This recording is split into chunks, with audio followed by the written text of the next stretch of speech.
Oi pessoal, graça e paz de Cristo. Hoje eu vou trazer para vocês uma mensagem de um personagem da Bíblia que sempre me traz muita reflexão quando eu leio sobre ele. Está em Juízes 13, do 13 ao 16, capítulos 13 ao 16, que fala sobre a história de Sansão. A Bíblia fala que Sansão era um homem escolhido desde o seu nascimento. Ele era um nazireu. O que é um nazireu? Uma pessoa separada, uma pessoa escolhida por Deus para cumprir uma missão especial. E o anjo do Senhor, o próprio anjo do Senhor, quando se fala de anjo do Senhor no Antigo Testamento, se fala de teofania, uma espécie de aparição de Cristo pré-encarnado, né? Deus pré-encarnado. Ele aparece para o pai de Sansão e para a mãe de Sansão. O pai de Sansão se chamava Manoá e ele era da linhagem da tribo de Dan. E esse anjo do Senhor fala o seguinte: olha, você, fala para a mãe de Sansão, conceberá e dará à luz a um filho, e ele será nazireu. Ele não beberá bebida forte, vinho, bebida forte. Ele não pode comer coisa imunda, não pode chegar perto de animais mortos. E ele não pode cortar o cabelo. E a Bíblia fala que Sansão julgou a Israel por 20 anos. Mas Sansão, ele cresceu forte, belo e bastante chamativo. A Bíblia fala que ele era um homem muito formoso, de boa aparência. E naquele momento ali, Sansão talvez começou a pensar que por ele ser muito bonito, inteligente, forte, ele começou a se achar, digamos assim, o tal. E ele passou a ser guiado pelo seu próprio espírito, pelo seu próprio entendimento, não sendo guiado completamente pelo Espírito de Deus. E aí acontece que ele começou a deixar que os encantos do mundo tirassem o foco da missão dele. Ele era um juiz constituído por Deus para julgar Israel.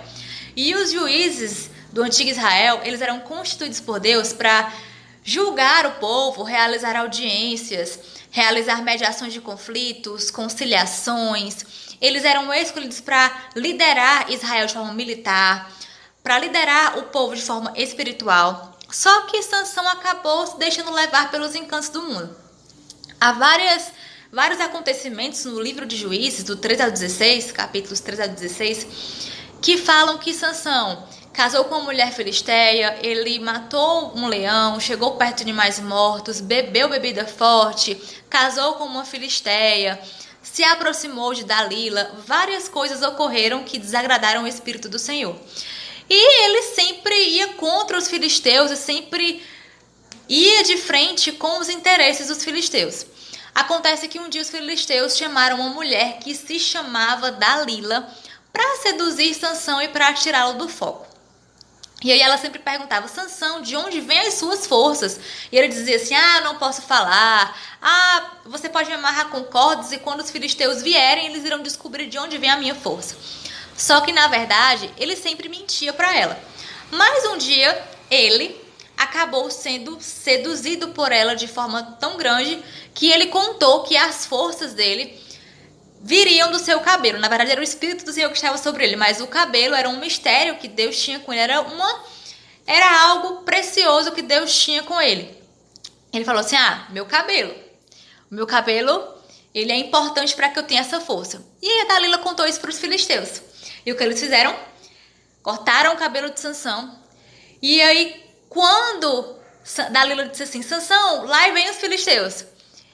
Sansão não teve forças para romper as cordas, como ele sempre fazia, e os filisteus o pegaram. E o que aconteceu? Ele foi preso, seus olhos foram vazados, furados, seu cabelo foi raspado, cortado completamente, e ele foi colocado numa posição extremamente humilhante perante os filisteus. Foi colocado dentro de um cárcere, puxando um moinho que os animais puxavam, sendo zombado e ridicularizado pelos filisteus. E aí, no capítulo 16, a Bíblia vai dizer que Sansão foi levado pelos filisteus até o templo de Dagom.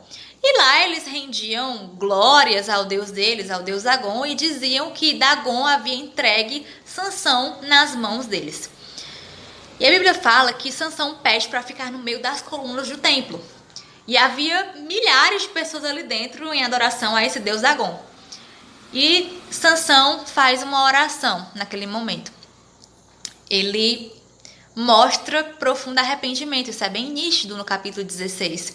E parafraseando Sansão, ele pede mais uma chance a Deus. Senhor, me dê mais uma chance. para que eu possa pelo menos vingar um dos meus olhos. E aí, naquele momento de oração, o Espírito do Senhor se apodera de Sansão e ele derruba as colunas e os filisteus morrem juntamente com ele. A Bíblia fala que depois que os irmãos de Sansão foram buscá-lo, lá buscar o seu corpo, no templo de Dagon, fala que ele matou mais pessoas naquele dia da sua morte do que quando ele estava vivo. E o que nós aprendemos com a história de Sansão? A história dele nos traz muita reflexão, me traz muita reflexão. Por quê? Porque Sansão tinha tudo para ter um futuro glorioso, brilhante. Ele tinha uma missão especial, ele era um juiz. Não era qualquer pessoa que era um juiz, ele era um nazireu. Ele era um homem inteligente, mas que infelizmente se deixou guiar pelo seu próprio coração. Acabou deixando os conselhos do Espírito do Senhor de lado e disse aquilo que havia de mais precioso nele, que era a força que vinha do Espírito de Deus. O que nós aprendemos? A Bíblia fala em Provérbios que o coração do homem pode fazer planos, mas a resposta certa vem dos lábios do Senhor. A Bíblia fala em Provérbios 4 também que se nós abraçarmos a sabedoria e a estimarmos, ela nos honrará e nos entregará uma diadema de graça e uma coroa de glória. O que nós aprendemos aqui? Aprendemos que Sansão tinha tudo para ter um grande futuro, para ser um grande homem. Porém, se deixou levar pelo seu próprio coração. E como servos de Deus, nós não podemos deixar que os encantos do mundo, que o nosso próprio coração nos guie por caminhos que aos nossos olhos parecem belos, mas que o seu final pode ser um final de tristeza, amargura, destruição e morte. Sansão é aquele personagem da Bíblia que nos mostra que todos os dias é importante obedecer a Deus, porque se não houver obediência, não houver amor e temor a Deus, pode ser desastroso. E é isso, pessoal. Muito obrigada por ter assistido até o final. Que Deus em Cristo vos abençoe. Tchau, tchau.